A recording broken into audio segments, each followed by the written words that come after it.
Hey everybody, I am CJ Miller. I'm across the Red River from beautiful Bossier City, Louisiana, and downtown Shreveport. Do come check us out on your vacation. So this front here, that's kind of an example. The arches above the window. That's something that I was working out in my canvas that I put on a building that I forget the name of it because I'm not sure I ever knew it officially. It's been a few things, but I've always known it as the You Need a Biscuit building because it had that green signage that they recently restored because it's kind of a local landmark, as it is for a lot of small towns. Uh, Without being restored, what happens is they become ghost signs on the building. Former landmarks where people could recognize things. You go by the building that had like the big green "You Need a Biscuit" sign on it and take a left or whatever. That kind of stuff. But that building is right over here. We're going to go look at it.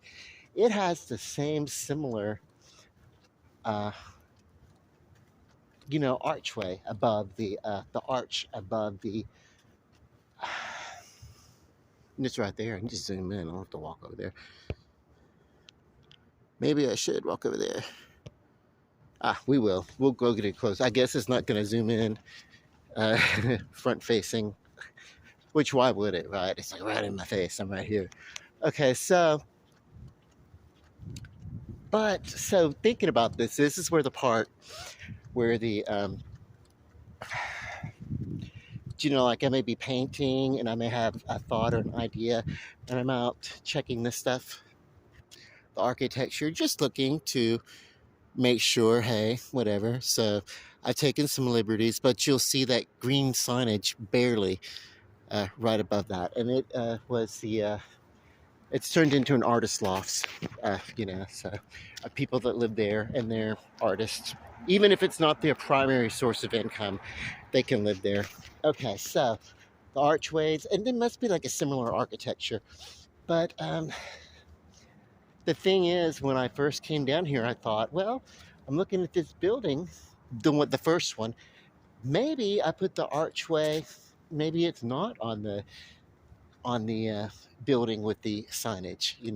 Maybe I kind of had that whole maybe I had it mixed up, but no, they're both. And then it turns out that there's a couple of buildings like that downtown that have similar architecture, and why not? They were probably built around the same time, uh, or yeah. So like, there's a lot of uh, Greek and Roman influence down here too, subtly, very subtle. You know, uh, Go figure. So with those similarities, sure, I didn't get it mixed up. So, and then as I was walking, I was like, "Yay! I'm not like that Google article that I looked at with the headline that said, "Hey, scientists have found a speech pattern that might be a sign of early dementia." And then from there, I recalled the body that went with that headline, which had really not too much to do with the speech pattern. It had to do with it was like, if you find yourself reaching for words or forgetting words or something, that's not a speech pattern, for one thing. That's really not a speech pattern. Then it occurs to me the reason why that's out there in the first place is because somebody wants to stir up bullshit about political figures. Now, I'm not going to tell you who to vote for. Um, I know they're both older statesmen, but they're both. I don't know. I don't want to prop up good or bad over anything like that, because that's not what this is about. What this particular point is, I realize that just because somebody's older, and I mean older, uh, in their mid 80s, that doesn't mean that their cognitive abilities are lessened at all. You know, if you think that's a problem, there is a slight decrease that begins to happen around the 40s. When you get to your 40s, everybody starts to experience that anyway. That means every president has been uh, a little bit slower. I think what it is I don't think it's a weakness. I think it's a strength. I think it's a calming down of the thinking process. And I think for the most part, it's a benefit. My father, by the way, 85 years old, and every bit as intellectually sharp as he ever has been, and anyone who's ever had a conversation with my dad, can attest that while he might be a bit eccentric at times, he is one of the smartest people to have sat down and had a meaningful conversation with. And the lady in his life, she is a contemporary of his. She's not like 30 years younger or anything like that. I mean, they're around, they're cohorts, at least, and so she is very smart, understatedly so, which is probably an even more remarkable signature of her intelligence. So yeah, I don't think a person's age should have a bearing on whether or not they can perform at a job, and that includes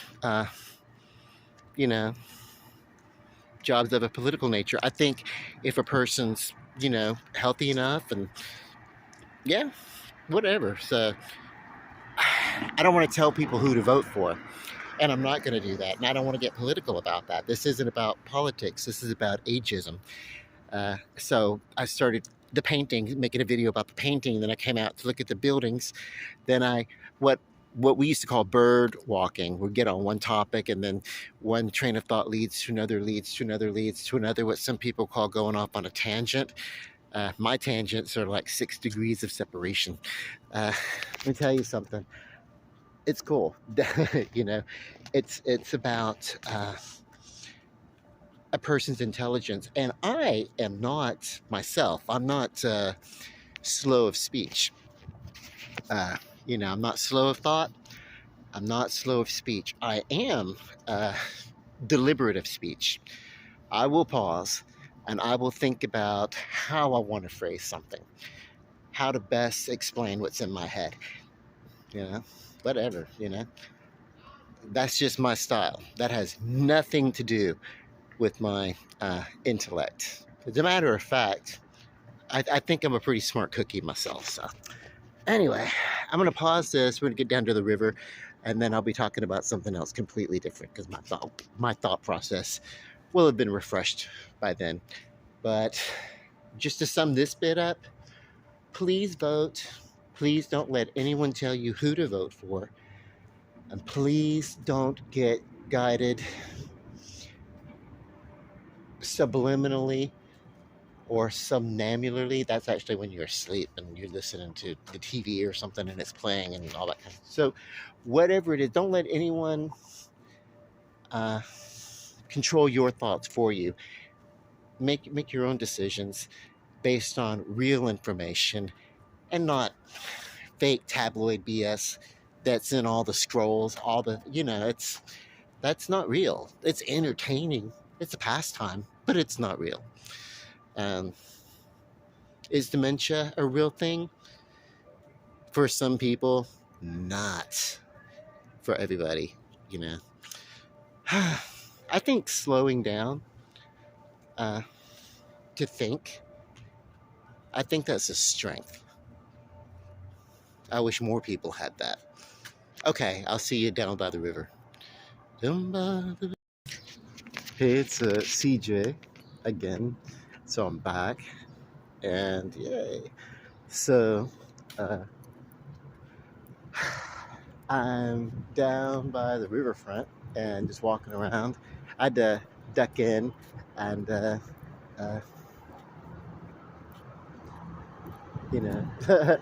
take care of some business. See, I told you I think before I speak, bathroom stuff, but I don't know why I tell you that. It's a YouTube video. You don't need to know that. But that's why I was walking down there, and then I decided to come over here. There's a nice restroom over here that if I'm down here I like to use. That's more convenient than the other casino. So anyway, I'm gonna go to the riverfront. So yeah, I love this flashing marquee. It's one of my favorites. I like walking up on it.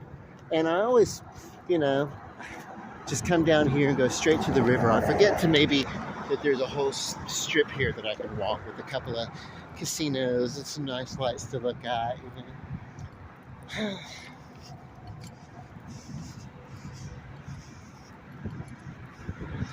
What I'm doing is passing some time until midnight because by the time I get down to this water and talk for a little bit, it'll be around midnight. I'll spend a little time reflecting today because it's not going to rain. So what I was going to do the other night, when I was like, I can't stay, it's going to rain. What I'll do is I actually will spend some quiet time reflecting with the water. Then I will go home and my calorie count and my carb count and now my cholesterol count, all of that will have started over.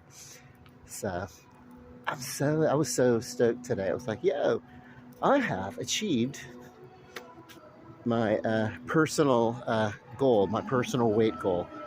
Um, so that's awesome. Uh,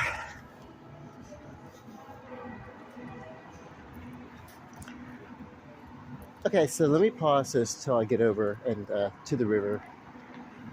Hang tight. Don't go anywhere. Aha. And here we are. Me looking at the bridge. I do this so often. It's like, hey, there's nothing really novel about what I do anymore. But I don't know.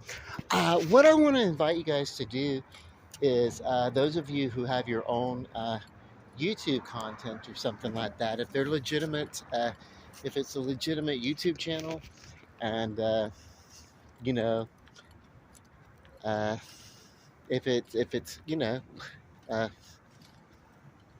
if it's not bullshit, if it's not about like some sort of clandestine like give me money kind of grab, if it's not a money grab, but it's actual like just you expressing your personality and uh, your way of life and everything, yeah, I would love for you to uh,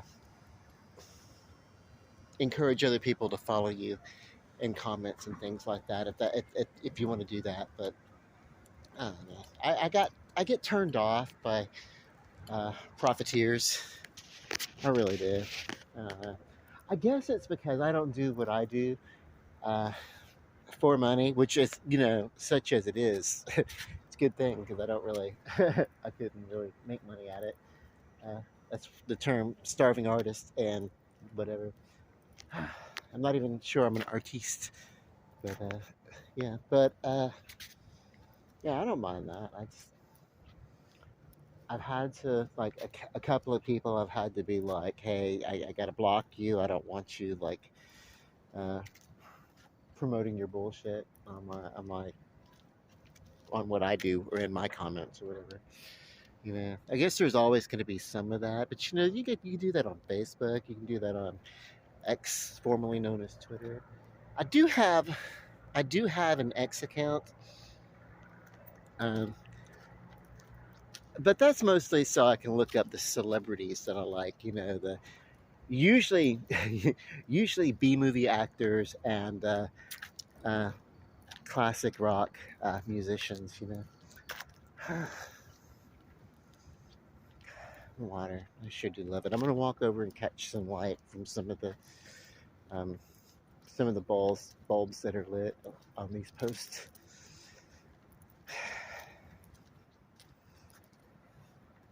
There we are. Now we can see each other better. Actually, I cannot see you. You can see me. I did a lot of a lot of kitchen work, but I've also done a lot of uh, internet technical support work.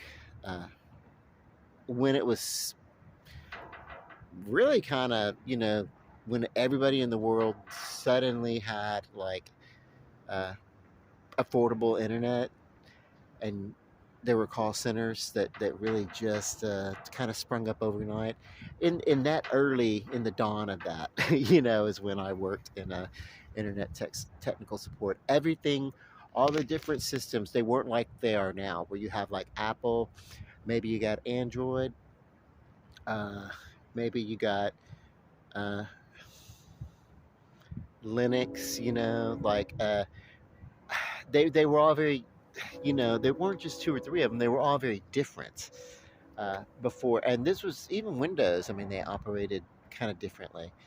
Um, so there were a couple of main ones, but also they were upgrading and changing and getting new versions uh, like every year. Do you remember that? Like the Windows, and damn, could they not fucking count the way they uh, the way they labeled those editions of Windows.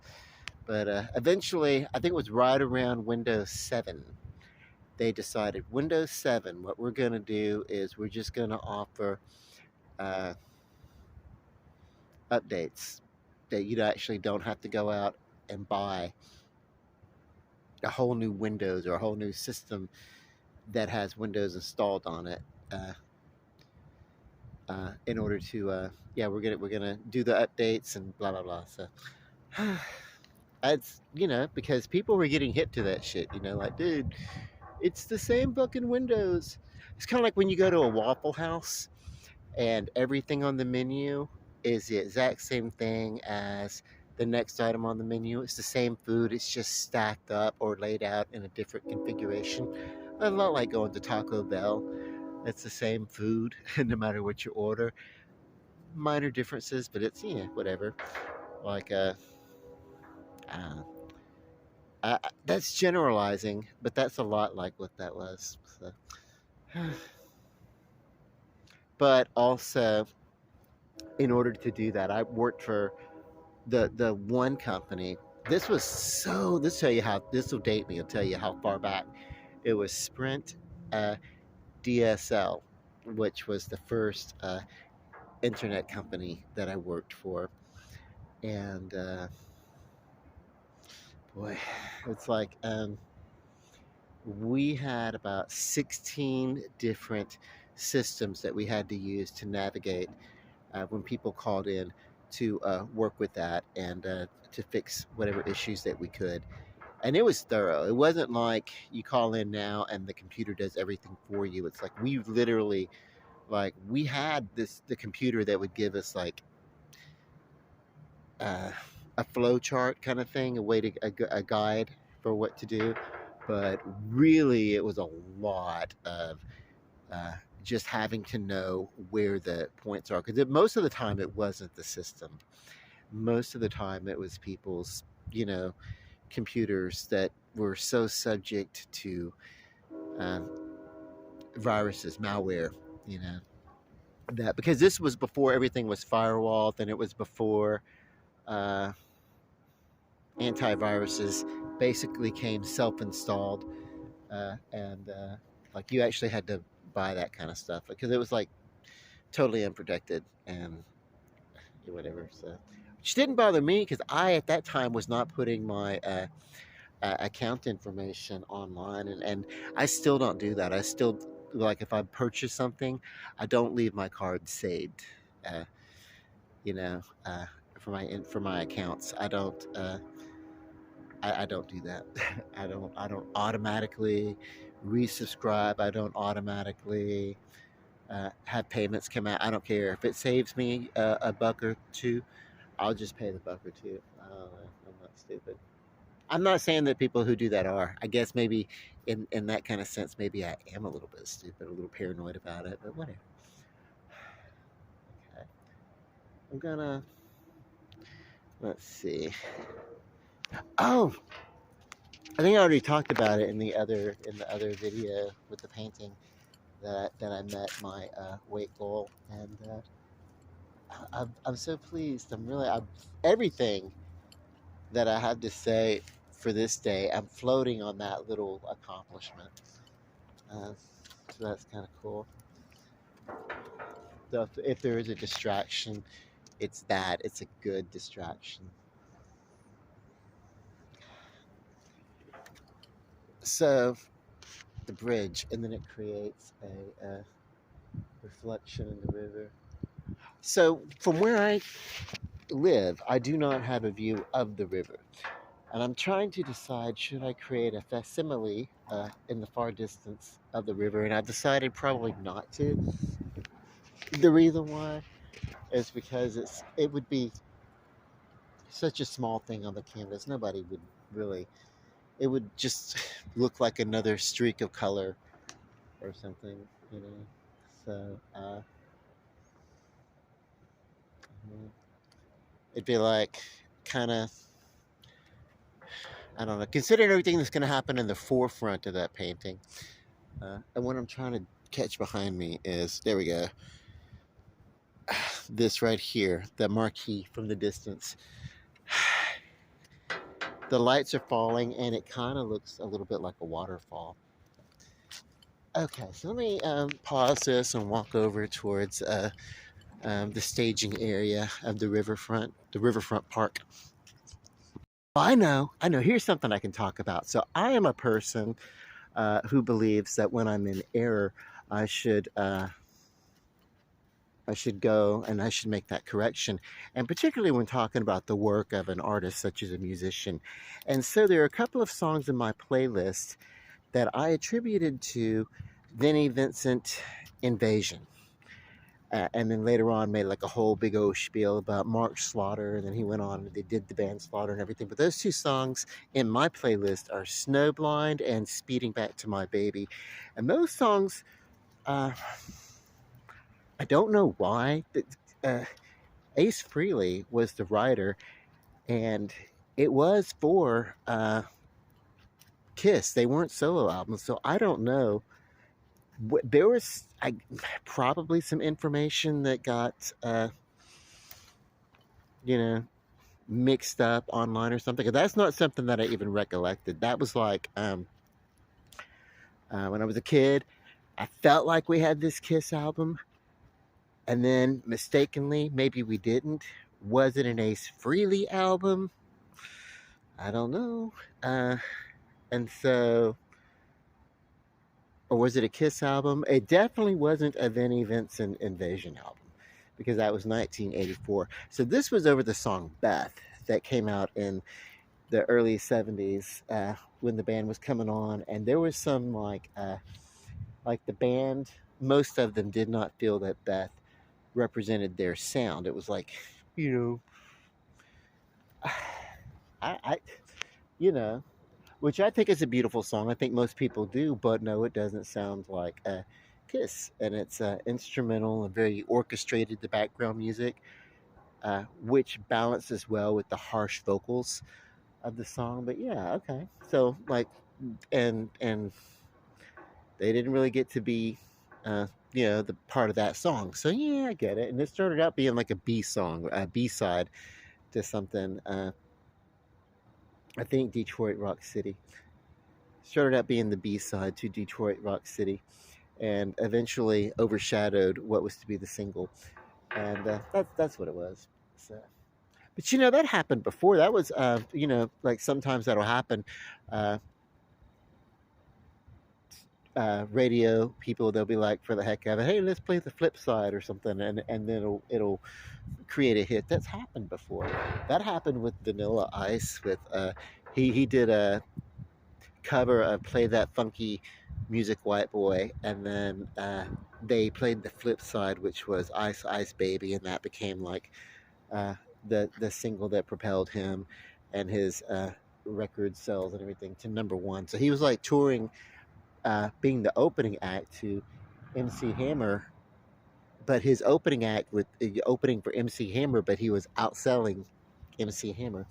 And then, oh my God, they got also like, hey, it's just appropriating and posing and everything like that. And it's like, you know what? It's show business. Everybody is appropriating and posing. Everybody, all of them. And I'll tell you the truth on this, um, because who was it? Ice T, right? Had the song "Cop Killer," and everybody was like, "Yeah, Cop Killer," whatever. The gangster rappers, and of course, what is he doing? He's playing cops on TV procedurals, investigating murders. Ice-T is a cop. So, Too funny. Uh, okay, I'm gonna pause this. I'm gonna reflect, and then I don't know, probably wrap it up. Hey there, CJ. I'm gonna say that every time I pop in. That just lets you know that I'm back after another little pause or break. Not that you need that because I just told you I was gonna take a break and whatever. Anyway, I'm quite aware of how weird I am sometimes. I'm gonna check out this. My favorite features down here is this one and the other one where there are these little goblets or whatever they're supposed to be with these LED lights, and they can make them change up and do things too. Ah, that's cool. Before they were here, these were here, these roses, and nobody remembers, I don't think, but when these were first installed, they were lit with LED lights that would change colors and tones and everything. So that was really awesome, and I don't really know what happened. I know for some reason uh, they malfunctioned. I think it was the same flood that shorted out the sprinkler park right over there. But yeah. Anyway, they're still nice. They're beautiful. If you're gonna have remnants of the past, it may as well be a row of roses. See, we had the first riverboat we had down here was called the Shreveport Rose, and it was Harrah's Casino, and it was where Sam's Town is, that first casino that I was walking out of, uh, walking towards the parking structure for one of them. So they both had parking structures, by the way. But uh, so as I was walking in this direction, that out of that casino, that used to be the entrance in the hotel to Harrah's Casino, and the first boat was the Shreveport Rose, and of course, yeah, we needed a bigger boat. It's like Jaws. We're gonna need a bigger boat, but yeah, and they that you know, I guess unofficially, the Shreveport Rose became like the flower that we kind of associated ourselves with for a while. I don't, you know, weird. I liked it though; it worked. Um, maybe a little bit passe, basic, but I don't know. Roses are beautiful. We do have. Maybe this is why. Maybe this is why. Um, just west on the west side of Shreveport, oh my God, is the American Rose Center. It's like renowned for its growth of roses, various different types of roses. Like an arboreum for it or something. It's wonderful. Actually, when I performed uh, with my theater group, all those I was going to say decades ago, but years ago. Actually, I could say decades ago. All that time ago, we did a couple of shows out there. Usually, holiday shows because they have some staging area out there. And that was fun. You know what? It would be really fun. They've had, I mean, literally, like the people the grow the roses and have like rose competitions and who's got the better rose and everything like that. But really, just to walk around, it's a lot like walking around down here, except it's okay, various different clusters of rose displays. And if you go out there uh, during the holiday, oh my God, the holiday lights! It's exceptional. So maybe the American Rose Center is why we became associated uh, in downtown, with the Shreveport Rose, and then those line of roses, and we kind of got a little rose obsessed. I like roses. So. I think I'm gonna go ahead and say goodbye. Oh wait, no, before I did, before I do, I just want to express, do you know what it's like to feel really good and kind of be in the moment? That's kind of what today's been like for me. It's been a good day.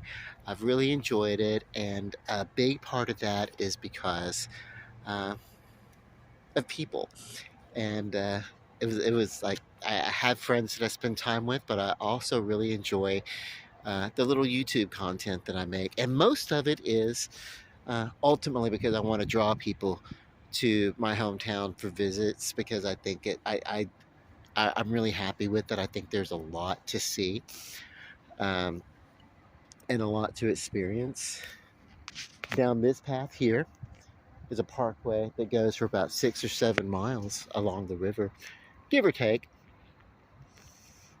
And then, uh, yeah, so you could really get some walking in there. Um, I don't want to obsess myself with walking. Because because let me tell you, a few years ago, I would like walk the parkway to the nearest gym that I was a member of, and I would go and I'd work out probably like 10 minutes or whatever because I was beat tired. But the name of the game was reducing, and it still is, you know. But yeah, yeah, I want to say I just enjoy my life, and I enjoy making content, and I'm appreciative of the people who follow.